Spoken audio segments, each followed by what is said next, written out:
Daddy सुट्टी खबर दे आ तो, डाडी सुट्टी खबर दे आ तो 8 दिसंबर आप सबको कहां आना पड़ेगा? बाल गंधर्व ऑडिटोरियम। क्यों आना पड़ेगा? सिंधी आइडल होने वाला है। And the best part is of Sindhi idol, मैं समझता हूं कि सिंधी में ऐसे ऐसे कलाकार हैं, ऐसे ऐसे नग छुपे हुए हैं आज भी, जिनको एक प्लेटफॉर्म चाहिए टू शोकेस द टैलेंट।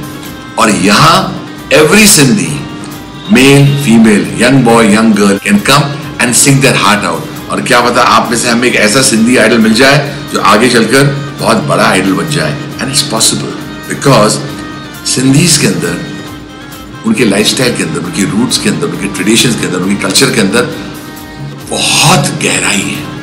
मैं बार बार कहता हूं और हर बार कहता और कहता रहूंगा, ईस्ट और west for Annu Malik, Sindhi is the best. आप जानते हो, जो आप लग्जरी देखते हो जिंदगी में, ब्यूटीफुल बिल्डिंग्स, कहीं कहीं आप देखो ना ब्यूटीफुल मोज़ेक फ्लोरिंग्स, आप बोलते हैं यार कितनी खूबसूरत बिल्डिंग है, ये लग्जरियस लाइफस्टाइल किसने बनाया? The first people to show what luxury was in Mumbai city, according to Annu Malik, is the Sindhi community.